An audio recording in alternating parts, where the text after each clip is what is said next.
सामर्थ्यवान वीरो मंगलम गौतमोगणी मंगलम कुंद कुंदाद्यो जैन धर्मोस्तु मंगलम सर्वमंगल मांगल्यम सर्वकल्याणकारकम प्रधानम सर्वधर्मानां जैनम जयतु शासनम जैनम जयतु शासनम।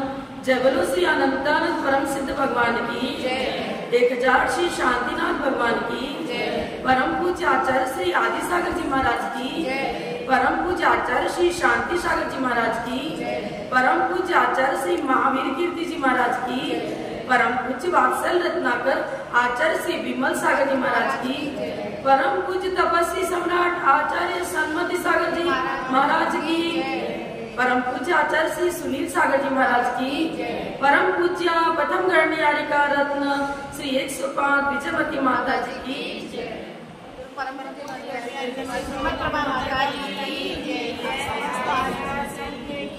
आर्या प्रधान प्रतिमा विजयामती त्वं चिंतामणि विमला परमा विरामा सीता सती समसदा ध्रुवधैर्यवित्ता वंदे त्वदीय चरणाम्बुज चारुयुग्मं वंदे त्वदीय चरणाम्बुज चारुयुग्मम्।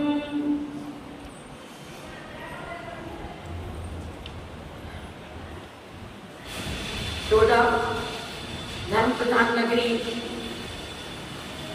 यहाँ के श्रावक भी देव शास्त्रों के प्रति अपनी दृढ़ भक्ति रखते हैं और बड़े बड़े आचार्यों का इन्होंने चातुर्मास कराया। सभी आचार्य इस नगरी को ऐसा बताते हैं कि यहाँ धर्म की गंगा बहती है और यही सुनकर मैंने भी यहाँ चातुर्मास के लिए हाँ भर दिया। चातुर्मास स्थापना हो गई। सबकी भावना हुई कि मुझे कुछ अध्ययन करना है, तो उनकी भावना के अनुसार रत्नकरण शावकाचार्य का ग्रंथ प्रारंभ हो चुका है, लेकिन उसकी भूमिका मैं पुनः इसलिए देना चाहती हूँ कि आपका रिवीजन भी हो जाए और जो नहीं सुन पाए हैं उन्हें भी इसकी गरिमा और महिमा, इसका महत्व इस ग्रंथ का ज्ञात हो सके। इस ग्रंथ का नाम है रत्नकरण श्रावकाचार्य। इसके रचयिता है आचार्य श्री समंत भद्र स्वामी। वक्ता की प्रमाणता से ग्रंथ में प्रमाणता आती है। इस आधार को लेकर सबसे पहले मैं समंत भद्र आचार्य स्वामी के विषय में कुछ कहना चाहूंगी। ये जिन शासन की प्रभावना करने वाले एक अभूतपूर्व अद्वितीय आचार्य हुए, जिन सेनाचार्य सुखचंद्राचार्य वादिराज जैसे मुनियों ने आचार्यों ने इनका स्मरण किया है और इनका गुणानुवाद किया है। जिन शासन की प्रभावना जैन दर्शन से होती है, जैन दर्शन सभी दर्शनों में किस प्रकार सर्वोपरि अपना स्थान रखता है, ये जानकारी समंत भद्र आचार्य की हर वाणी से, हर वाक्य से, हर शब्दों से उद्धृत होती है। तो इन्होंने यद्यपि बृहत् संपुट स्तोत्र की रचना करी, आत्ममीमांसा, युक्तानुशासन आदि न्याय ग्रंथों की रचना करी है, उसके कारण से इनकी कीर्ति हम समझते हैं कि तब तक इस विश्व में रहेगी जब तक पृथ्वी पर सिद्धालय में, पृथ्वी पर नहीं सिद्धालय में सिद्धों का स्थान है। सिद्धालय कभी सिद्धों से खाली नहीं होता। इनकी कीर्ति भी उस सर्पणी और सर्पणी सभी कालों में इस पृथ्वी पर सदा बनी रहेगी। ऐसा कहना कोई अतिशयोक्ति नहीं होगी, क्योंकि जिन शासन अनादि अनिधन है और समंत भद्र आचार्य ने जिन शासन की जो प्रभावना करी है वो भूतो न भविष्यति। सबसे पहले रत्नकरण शावकाचार्य के अर्थ को लेकर ही इसके नामकरण में कितनी गहराई है और कितना गहरा अर्थ है ये मैं बताना चाहूंगी। इस नाम के अंदर जैन फिलॉसफी की गहराई भी इसी ग्रथित है, गर्भित है। द्रव्यान योग, और कर्णानुयोग चरणानुयोग सब है, लेकिन द्रव्यार्थिक नय और पर्यायार्थिक नय, इन दोनों नयों की अपेक्षा को लेकर के ऐसा नाम इन्होंने रखा रत्नकरण श्रावकाचार्य। रत्न शब्द की व्याख्या सर्वप्रथम होगी। रत्न दो प्रकार का होता है, लौकिक और आध्यात्मिक। आध्यात्मिक रत्न किसे कहेंगे? जो जीव द्रव्य का स्वरूप हो। द्रव्यार्थिक ने वस्तु स्वरूप का कथन करता है। रत्न आत्मिक गुणों की चर्चा है रत्नों से, सम्यक दर्शन, सम्यक ज्ञान, सम्यक चारित्र, ये जीव के चैतन्य गुण की पर्याय है, तो आत्मा का गुण ही हुआ। पर गुण और गुणी में कैसा संबंध है? जैसा अग्नि में उष्णता, जल में शीतलता, इसी प्रकार जहां जहां जीव है वहां वहां सम्यक दर्शन, सम्यक ज्ञान, सम्यक चारित्र है। करण शब्द से जीव द्रव्य की व्याख्या हुई और रत्न शब्द से सम्यक दर्शन, सम्यक ज्ञान, सम्यक चारित्र की व्याख्या हुई। रत्नकरण शब्द द्रव्यार्थिक नय को लेकर गुण गुणी की व्यापी व्यापक संबंध को बताते हुए जहां जहां गुण है वहां गुणी भी है, गुणी है तो गुण भी है। तो जीव द्रव्य की व्याख्या इन्होंने रत्नकरण शब्द से की। और श्रावकाचार्य, अब गुण तो है, जैसे कि अग्नि में उष्णता तो है, लेकिन उष्णता को कभी कभी पुराने लोग क्या करते थे, गोरसी रखते थे, और जब सर्दी के विषय में तापना हो उसको तो राख ऊपर से हटा देते, हिला देते, फिर अग्नि का प्रकाश और उष्णता दोनों प्रकट हो जाती है। समझ में आया? छिपी हुई अग्नि और प्रकट अग्नि, एक छिपी हुई अग्नि, एक प्रकट अग्नि। सभी संसारी जीवों में जो एक इंद्रिय से लेकर पंचेंद्रिय तक जितने भी जीव हैं, स्वरूप का कभी अभाव नहीं होता, लेकिन प्रकट करना पड़ेगा अपने पुरुषार्थ से। श्रावकाचार्य शब्द के द्वारा आचार्य से यह संदेश दे रहे हैं कि ठीक है, सभी जीवों का स्वरूप ऐसा है, लेकिन प्रकट है कि नहीं इसे समझना होगा। एक इंद्रिय, तीन इंद्रिय, चतुर्इंद्रिय, असंगी पंचेंद्रिय तक जीवों में तो क्षमता ही नहीं है कि वो रत्नत्रय को प्रकट कर सके। संसारी जीव में संगी पंचेंद्रिय जीव चारों गति वाले उस रत्नत्रय को अपने जीवन में साकार करने की क्षमता और योग्यता रखते हैं। मैंने क्या उदाहरण दिया? राख से ढकी हुई अग्नि है, तो एक इंद्रिय, द्विइंद्रिय आदि जो भी जीव हैं, उनके अंदर वो रत्नत्रय ज्योति है, लेकिन पंचेंद्रिय विषय विकारों के कारण, कसाओं के कारण से वो ज्योति ढकी हुई है, प्रकट नहीं है, विवृत नहीं है, संवृत है। वैसे भी आपने दीपक जलाया मान लो और कोई पात से ढक दिया, तो पहले तो प्रकाश पूरे कक्ष में जाता था, लेकिन ढकने के बाद उसके अंदर ही सीमित रह गया। ठीक इसी प्रकार यह जीव कभी पंचेंद्रिय विषय भोग की ओर दौड़ता है, उसमें ही अनुराग रखता है। संसार में जितने जीव हैं उनका अधिकांश समय शरीर पोषण में ही जाता है, बहिर्मुख प्रवृत्ति हो रही है। यहाँ समंत भद्राचार्य कहते हैं उस रत्नत्रय ज्योति को जागृत करने के लिए बहिर्मुख प्रवृत्ति से हटना पड़ेगा, अंतर्मुख प्रवृत्ति बनानी पड़ेगी। एक कथानक मिलता है, एक बुढ़िया थी, वो कुछ सिलाई कर रही थी, अचानक सुई हाथ से गिर गई और आंखों की ज्योति थोड़ी मंद थी, खूब ढूंढा पर मिल नहीं रही थी। पहरेदार सोचता है ये वृद्ध अम्मा कभी इधर चक्कर लगाती, कभी उधर चक्कर लगाती, करती क्या है? माँ तुम्हें नींद नहीं आ रही क्या? क्यों इधर उधर चक्कर लगा रही? अरे बेटा मेरी सुई गिर गई है।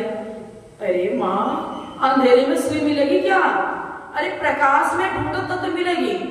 अब बुढ़िया ने क्या किया, लाइट अंदर तो थी नहीं, गरीब थी उसके, तो उस पहरेदार ने क्या कहा, प्रकाश में ढूंढो। तो क्या करने लगी, कक्ष से बाहर निकल गई और बाहर प्रकाश में सुई को ढूंढने लग गई। एक दूसरा पंडित आया, माँ अभी तो प्रातः काल पूरा हुआ भी नहीं है, तो ये कक्ष के बाहर निकलकर ये बाहर क्या कर रही है?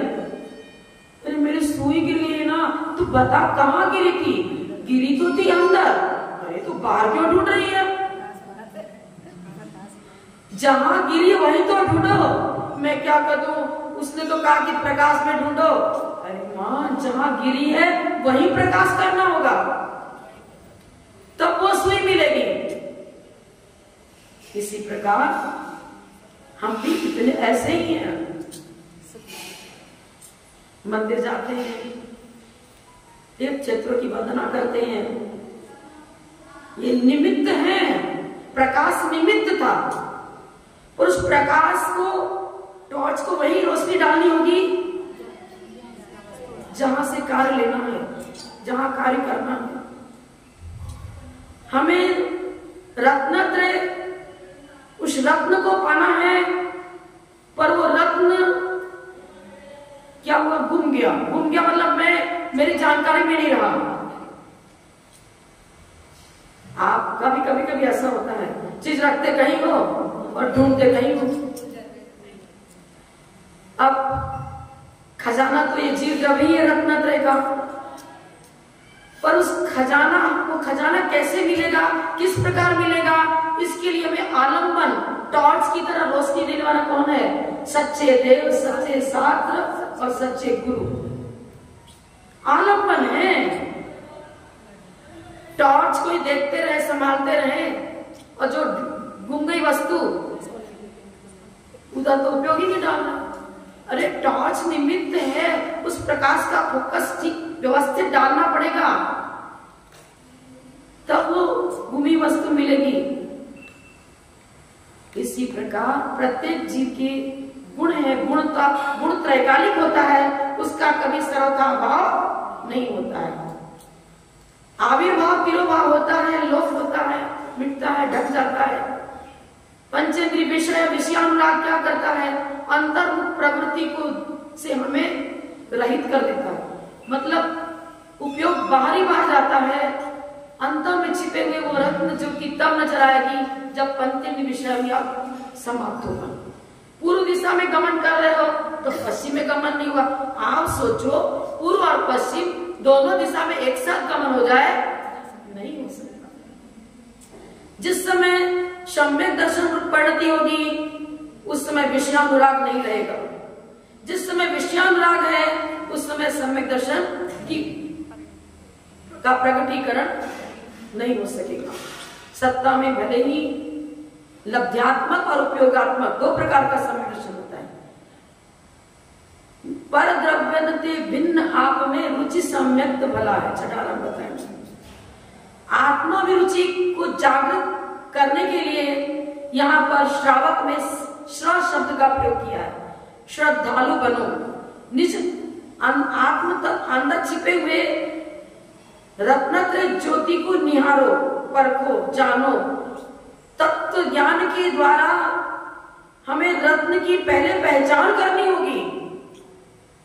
एक दिन मैंने बताया था कि रत्नों का खदान तो खरीद लिया और चट्टानों के अंदर रत्न छिपे थे, उसे समझ नहीं आया, किप्ट कालिमा सहित था, और वो पत्थर को फेंकता गया। मात्र एक छोटा सा पत्थर अपने घर ले गया था।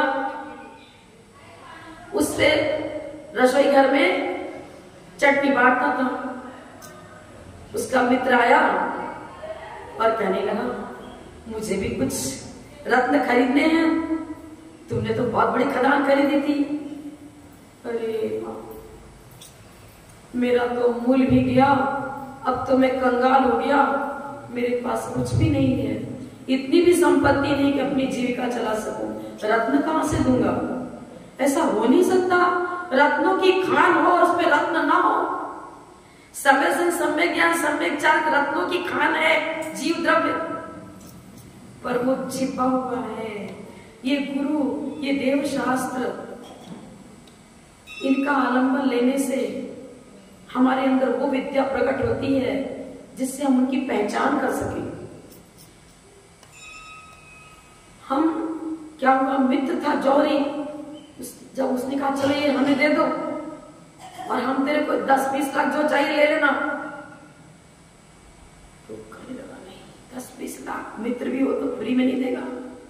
कुछ समझदारी आई, विवेक जागृत हुआ, उसने तराशा उसे, अनेकों रत्न उसमें से निकल पड़े।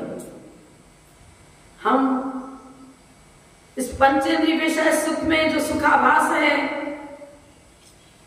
उसके पीछे दौड़ रहे हैं। रत्न के पाषाण, रत्न में पाषाण पर कोई चटनी पीसता था, हम भी इस रत्न में मनुष्य, अमूल्य मनुष्य भाव को पाकर के चटनी पीस रहे हैं, विषयानुराग में फंसे हुए हैं, पंचेंद्रिय विषय भोगों की तरफ दौड़ रहे हैं। आचार्य सबसे पहले लिखते हैं, आप मकान बनाते हो, सबसे पहले शिलान्यास करते हो। मिथ्यात्व की भूमिका से उठकर यदि पहला कदम कोई रखेगा, सबसे जघन्य, उसका विकास यदि है तो पहले से चौथे में जाएगा, अनादि मिथ्या दृष्टि। सबसे पहले दर्शन मुनि का की छपना उपशमना तक्षोक्षम होगा, इसलिए श्रा शब्द का प्रयोग किया, श्रावकाचार, श्रद्धालु बनो, सच्चे देव 7 गुरु पर श्रद्धा करो, 6 द्रव्य 7 तत्व 9 पदार्थ पर श्रद्धा करो। ये कथन पर्यावर्तित में से हुआ, सच्चे देव, सच्चे साथ, सच्चे गुरु पर 6 द्रव्य 7 तत्व पर श्रद्धा करो। ये भेद विवक्षा से, व्यवहार ने की भूमिका से सम्यक दर्शन की व्याख्या हुई। पर द्रव्यों से भिन्न आत्म तत्व पर की खोज करो, जानो, समझो, उस पर श्रद्धा करो। ये हुआ निश्चय से, श्रद्धावान बनो। अब प्रश्न उठता है, श्रद्धा कहते किसे? आपने, हाँ मैं नियम लेता हूँ, कुगुरु कुदेव साथ को नमस्कार नहीं करूंगा, जैन धर्म को ही मानूंगा, अन्य धर्म में नहीं, किसी प्रकार उनको उनके प्रति श्रद्धा नहीं रखूंगा। श्रद्धा पहले है क्या चीज हो तो जानो। पंचेंद्रिय विषय विषयानुराग का मंद मंदतम होना, कभी भी सोते जागते उठते बैठते चलते फिरते कभी भी उसे श्रेयस्कर नहीं समझना, वो हितकारी नहीं है।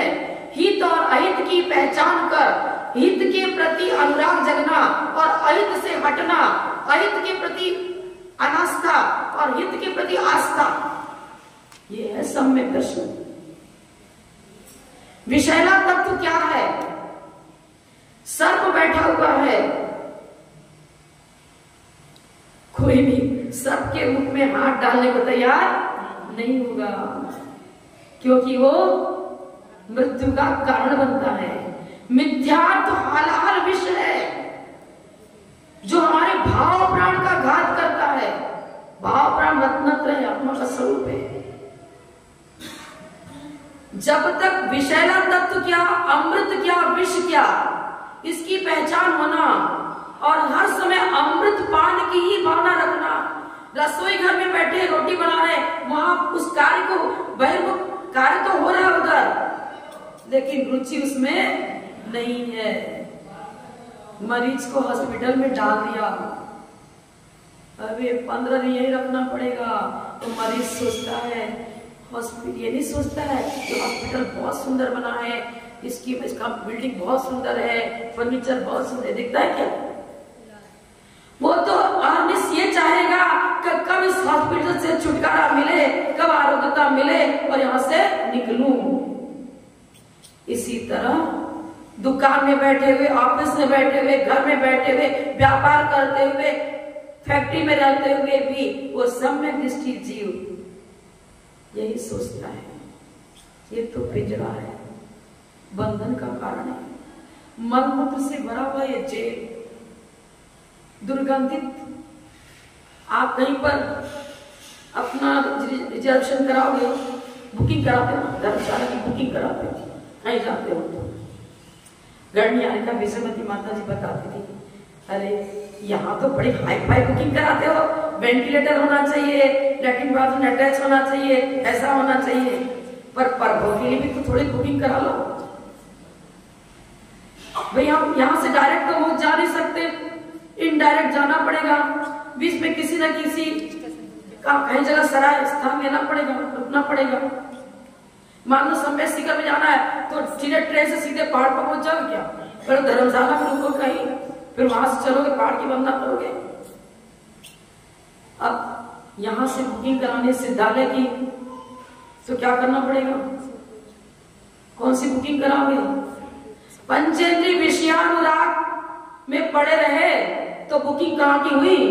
नरक और तिर्यंश गति की, नरक आयु तिर्यंश आयु। यदि शुभोपयोग की भूमिका में आपका जीवन बहुलता से गया, आयु बंद के समय शुभोपयोग की भूमिका रही, अंतिम जब प्राणोत्सर्ग हुआ, जिन देव का नाम लेते हुए उनके गुणों का चिंतन करते हुए प्राणोत्सर्ग किया, तो कौन सी बुकिंग हुई? देव गति की। वो भी अगर अभी तो नहीं, अभी तो 16वें सर्ग से ऊपर नहीं जा सकते क्योंकि 3 हिंसा नहीं है, लेकिन फिर भी बुकिंग अच्छी रहेगी। वेंटिलेटर लौकिक सुख भी है और साक्षात समोस्तरण में जाओ, भगवान की दिव्य ध्वनि सुनो, आराम से तत्व ज्ञान प्राप्त करो, जो वो उस वैराग्य को जन्म दे जो निकट हमें स्थायी सुख की प्राप्ति करा देता है। ये है जो आप करते हो विनय, ये तो उपचार विनय है। घी है ही नहीं तो घी का घड़ा किसको कहेंगे? और आटे वाला डिब्बा, और आटा है ही नहीं तो आटे का डिब्बा किसको कहेंगे? यदि रत्नत्रय के प्रति अनुराग है ही नहीं तो जिनेंद्र भक्ति क्या है? रत्नत्रय की उत्पत्ति वृद्धि फलोत्पत्ति के लिए हम जिनेंद्र भगवान के चरणों में पहुंचे थे, उनकी पूजा करते हैं, उनका अभिषेक करते हैं, उनका गुणानुवाद करते हैं, उनकी स्तुति करते हैं। अंदर में तो विष भरा है और मुख पर दूध लपटा हुआ है। विष कुंभम पयो मुखम, नीतिकारों ने कहा। ऐसी भक्ति होगी तो सम्यक दर्शन की उत्पत्ति नहीं हो सकती। अंदर में भी स्वच्छ, अंदर में भी निर्मल, किसी के प्रति अहित नहीं सोचते, स्व पर दोनों के हित की भावना निरंतर है। ऐसी भूमिका में ही, उस उर्वरा भूमि में ही वो योग्यता आती है, वो क्षमता आती है कि हम अंदर छिपे हुए रत्न को प्रकट कर सकें। वो उपजाऊ भूमि, किसान भी भूमि को उपजाऊ देखता है तभी बीजारोपण करता है। सबसे पहले देशना लब्धि के द्वारा, गुरुओं की देशना के माध्यम से हमें अपनी भूमि को उर्वरा बनाना है, कषायों का उन्मूलन करना है। यदि चट्टानें जमी हुई हैं तो खेती फलीभूत नहीं होती। इसी प्रकार अनंतान बंदी जैसी कठोर चट्टानें यदि इस आत्मभूमि पर अपना दुष्प्रभाव डाले हुए हैं तो हमें किसी प्रकार कितना प्रयास करेंगे वो सम्यक दर्शन प्रकट नहीं हो सकता। अब अनंतान बंदी चट्टानों को दूर करने के लिए सबसे पहले हमें अपने जीवन में कुछ सात्विक बनाना पड़ेगा। खान पान रहन सहन वेशभूषा सात्विक होना चाहिए। शील संयम सदाचार यदि जीवन में है तो उस शुभ लेशाओं के बल से आपको देशना लब्धि के पूर्वक तत्व को जान करके सानिध्य के तत्व लब्ध क्या बोलते हैं? देशना लब्धि, मात्र देशना नहीं लिखा, सुनते तो सभी हैं। पत्थर पर वर्षा का जल टकराया और निकल गया, लब्धि नहीं हुई। भूमि मिट्टी की है जिसमें पानी समाने की, अंदर जाने की योग्यता है। उसी प्रकार श्रोता बिल्कुल सेंट्रलाइज माइंड कर लिया, पी रहे हैं, प्यास। हम लोग जब जयपुर में थे तो टोडरमल स्मारक वाले निमित चंद जी थे, पंडित थे, वो क्लास लेने आते थे। तो उन्होंने प्रवचन सार के ऊपर 60 कैसेट तैयार करी थी, 60 मुझे भी रुचि हुई, मैं भी सुनती थी। वो अपने विद्यार्थियों को क्या बता रहे हैं? अरे प्यासे को पानी पिला, प्यास ही नहीं है तो जबरदस्ती पानी क्या पिलाता है? पहले तत्व की जिज्ञासा, प्यास जगनी चाहिए कि मुझे वो तत्व चाहिए जिससे हम रत्नत्र को प्रकट कर सके। ऐसा श्रोता वो देशना को पीता है, उसके अंदर समाता है। पीना मतलब ज्ञान का फल वैराग्य। यदि ज्ञान वैराग्य को जन्म नहीं दे रहा है तो वो ज्ञान मात्र द्रव्य शुद्ध है, भाव शुद्धि बना ही नहीं। तत्व ज्ञानम जलम नोचेत क्रोधाग्निकेन शाम्यते। तत्व ज्ञान रूपी जल से ही उस अनंतानंदी क्रोध मान माया लोभ आदि कषायों की चट्टानों का उन्मूलन हो सकता है। तो श्रद्धावान, श्रद्धा बहुत बड़ी चीज है। पूरे जीवन को सुसंस्कृत बनाना पड़ेगा। जिन शासन के अनुसार अपनी चर्या, अपना आचरण, अपने विचार बनाने पड़ेंगे, तब हमारी भूमि वो उर्वरा बनेगी, आत्मकक्ष ऐसा हो सकेगा कि हम देशनालब्धि के द्वारा अपने आत्मभूमि में उस रत्नत्रय रूपी पौधे को अंकुरित और पुष्पित कर सके। श्रद्धा के बाद विवेकवान। अब विवेक क्या करेगा? विविक्तम करोति पापातिथि विवेकम। सोते जागते उठते बैठते भयभीत रहेगा, हमसे कोई ऐसा काम ना हो जाए जिनसे पाप का बंध होता है। उसका ज्ञान, उसकी ज्ञान धारा पंचेंद्रिय विषय भोगों की ओर नहीं जाएगी। एक व्यक्ति था, एक बहुत सुंदर पहाड़ी थी और उससे झरने का सुंदर मीठा जल गिरता था, लेकिन उसके खेत की तरफ वो धारा नहीं जा रही थी। गन्ने की खेती थी लेकिन खेत सूखता गया। वो किसान सोचता है क्यों ना इस धारा को अपनी तरफ मोड़ लूं तो मेरी खेती फलीभूत हो जाएगी। बहुत प्रयास किया, खुदाई करी और पूरा मार्ग बना लिया। अब वो सारा जल खेत की ओर जाने लग गया। पहले वो जल गंदे नाले में पहुंचता था, लेकिन अब खेत में पहुंचने लगा और मधुर गन्ना पैदा होने लग गया। आज के सारे आबाल वृद्ध एजुकेटेड हैं, क्या क्या पढ़ते हो आप जानो, सीए, एमए, बीए, क्या क्या करते हो आप, इंजीनियर बन गए, डॉक्टर बन गए, पर शरीर पोषण की क्रिया सिखाना सीखना वो भी जरूरी है, लेकिन उसमें रचो बचो मत, नहीं तो हमारे ज्ञानोपयोग की वो जल धारा उपयोग जीव लक्षणम। मात्र शरीर पोषण का मतलब विषयानुराग, गंदे नाले में गंदा नाला विषयानुराग को ही पंचेंद्रिय विषय भोगों की तरफ उधर में उपयोग लगा है, तो गंदे नाले में ज्ञान धारा बह रही है। और रोटी भी बना रहे हैं, झाड़ू भी लगा रहे हैं, किचन में काम भी कर रहे हैं। नमो हरिहंताणम, नमो सिद्धाणम, नमो आयर्याणम, नमो वज्रायाणम, नमो लोए सब्ब साउणम। वो वाला जैन नहीं था, क्या बन गया? सुदर्शन सेठ। कोई भी काम को नमो हरिहंताणम, हर काम के कहने के पहले नमो हरिहंताणम बोलेगा। कुछ भी काम कर रहा है, गाय चला रहा है, नमो हरिहंताणम बोलता जा रहा। वो भोजन अमृत बन जाता है मंत्र संस्कार से।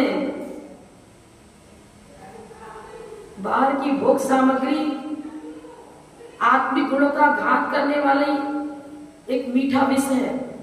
मीठा विष इसलिए कर रहे हैं कि खाने में तो बहुत आनंद आ रहा है, लड्डू पेड़ाई मर्द बहुत अच्छी है भाई, खाना चाहिए सब।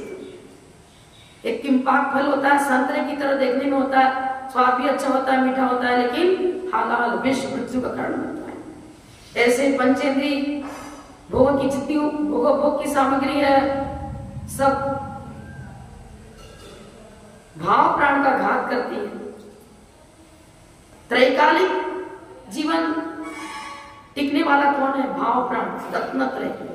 द्रव्य संग्रह बताया है, द्रव प्राण तो ये पांचों इंद्रिया 10 प्राण है जिनसे हम जीते हैं, लेकिन भाव प्राण तो चेतना है, रत्नत्रय है, आत्मिक गुण को भाव प्राण का है। तो हमारा विवेक, हमारी ज्ञान धारा पंचेंद्रिय विषयानुराग के नाले में प्रवाहित न होकर के आत्मिक गुणों की प्राप्ति की उधर अग्रसर होना चाहिए। इसी को उन्होंने वह शब्द से श्रावक, विवेकवान होना। पर जब श्रद्धा और विवेक जागृत है तो आचरण भी सुधरेगा ही, आचरण भी सुधरेगा, शील से सदाचार शिष्टाचार जीवन में आएगा। पुरुषार्थ की ओर हमारा उपयोग जागृत हो, इसके द्वारा उन्होंने श्रावकाचार शब्द का प्रयोग किया। पर उपयोग को किधर केंद्रित करना? द्रव्यानुयोग की अपेक्षा क्या कर? रत्न करण। अरे रत्न कहीं बाहर से नहीं खरीदना है, वो रत्नों खजाना तू स्वयं है, पर खजाने को देख ही नहीं रहा है। अपने ही मकान में भूगर्भ में वो रत्नों का पिटारा छिपा हुआ है, लेकिन झोपड़ी थी, झोपड़ी में रह रहा है, और झोपड़ी को ही समझ रहा है मेरा आवास स्थान यही है, बस इतना ही एरिया मेरा। इस झोपड़ी में रम रहे हैं, पर इस शरीर के अंदर रहने वाला कीचड़ में सोना गिर गया तो भी सोना सोना है, सोना कीचड़ नहीं है। इस कीचड़ क्या कहेंगे? कीचड़ ही कहेंगे, द्रव्य कर्म कर्म भाव से। इसके बीच में गिरा हुआ, पड़ा हुआ, छिपा हुआ गुप्त वो रत्नत्रय ज्योति है। ये आचार्य बता रहे हैं रत्न करंड, तू ही रत्नों का करंड है, खजाना है, पिटारा है। पर उस रत्न पिटारे को परख जान, देशना लब्धि के द्वारा समझो श्रद्धा किधर जानी चाहिए, श्रद्धा का स्वरूप क्या है, विवेक क्या है, हमारा आचरण कैसा होना चाहिए। मैं बहुत हो चुका हूँ, क्या करूं? सिर्फ मैं अब ये बताऊंगी कि अच्छा, तो अब मैं रत्नकर्ण श्रावकाचार्य के अर्थ को बता चुकी, और समन्वय आचार्य आपको कि श्रावकाचार्य तो मतलब न्याय ग्रंथ नहीं है, लेकिन अभी मैंने आपको क्या बताया, जो आप तत्वार्थ सूत्र में पढ़ते हो सद्रव्य लक्षण, यहाँ सद्रव्य लक्षण की चर्चा रत्नकर्ण से हो गई।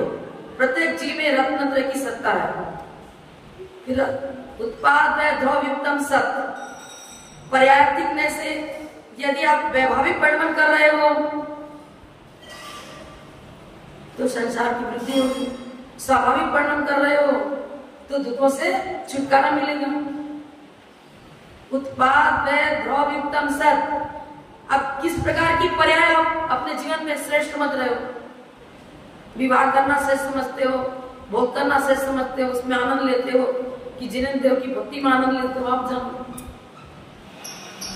उत्पाद और व्यय पर्यार्थिक नय का विषय है, और सत द्रव्य है द्रव्यार्थिक नय का विषय। गुण पर्यावत द्रव्य बता दिया, सबका चर्चा बता दिया। गुण और पर्याय का समूह। अभेदिवक्षा से तो आत्मा चैतन्य स्वरूपी है, और भेदिवक्षा से सम्यक ज्ञान, सम्यक चारित्र, उत्तम समाधि 10 धर्म, 16 कारण भावना, अहिंसा परमो धर्म, दया धर्म का मूल है।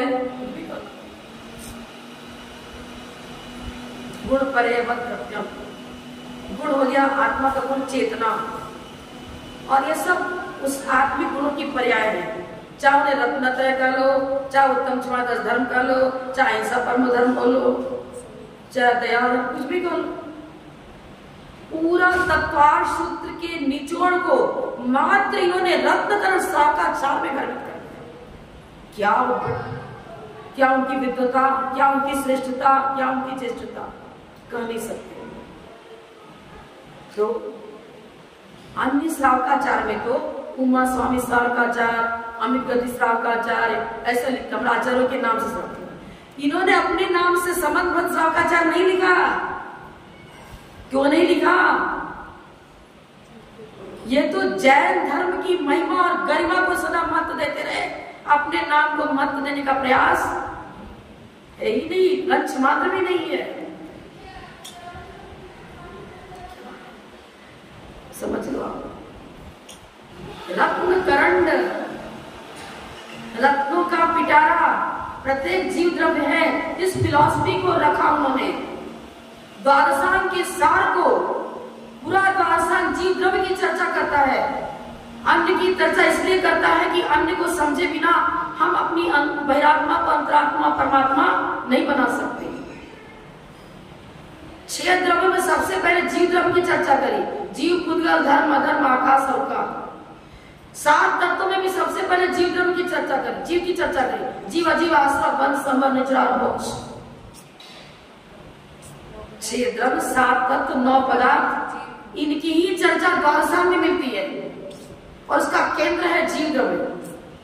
और रत्नकरण शब्द के द्वारा उन्होंने उस जीव द्रव्य की ज्योति को हमें दिखाया। समझो, इन्हें समझो, इन्हें समझे बिना ना श्रावक धर्म पलेगा, ना मुनि धर्म पलेगा, ना हम अपने आत्मा को परमात्मा बनाने की कला सीख पाएंगे।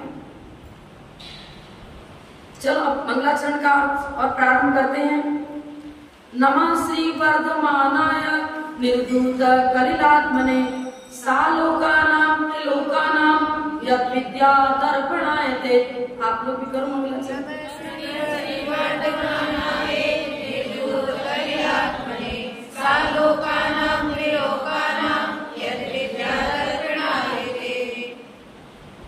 इस रत्नकरण शाखाचार्य के द्वारा क्या किया? वैद्य, एक बाल वैद्य होता, बालकों का इलाज करने वाला। बालकों का इलाज करने के लिए एरिस्ट्रॉल कोई वस्तु दे दी तो बच्चा तो और उसके लिए हानिकारक बैठ जाएगा। बहुत अनुभवी होना चाहिए बाल वैद्य को। अनुभवी नहीं है तो उल्टा ही हो जाता है। अब बहिरात्मा को पहले अंतरात्मा बनाना है। सबसे पहले विद्यार्थी को गुरु के प्रति नमन, नमस्कार, विनयशीलता आना चाहिए। विद्या ददाति विनय। विनयशीलता के बिना उस विद्या अर्जन करने की क्षमता ही उसके अंदर प्रकट नहीं हो सकती। तो सबसे पहले नमः शब्द का प्रयोग किया। नमः, लेकिन मैंने बताया था नमोकार मंत्र जो महामंत्र है उसने भी सबसे पहले धवला की है, तो मंगलाचरण है। धवला महाधवला का मंगलाचरण है। नमो अरिहंताणम, नमो सिद्धाणम, नमो आयरियाणम, नमो वज्रायाणम, नमो लोए सब सावुनम। सबके साथ नमः नमः नमः।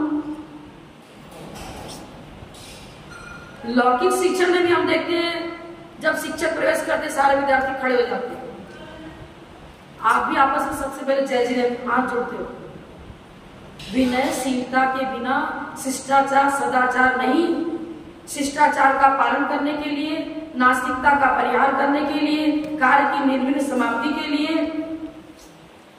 इत्यादि कारणों से मंगलाचरण करते हैं। मंग का अर्थ होता है पुण्य, साथ से पुण्य का अर्जन। ला माने लाना, प्राप्त करना, साथ से पुण्य की प्राप्ति। और मम माने पाप, गल माने गलाना, पाप को गलाना और पुण्य की प्राप्ति। अब देखो मात्र इस नमः शब्द में तो क्या बताऊं मैं, कैसे बताऊं? अस्ति नास्ति सप्त भंग शामिल है।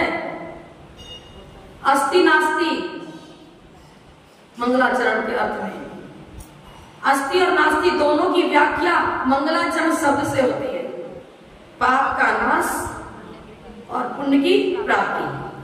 अस्ति और नास्ति, अस्ति नास्ति दो शब्द के द्वारा ही सप्त भंग बनता है।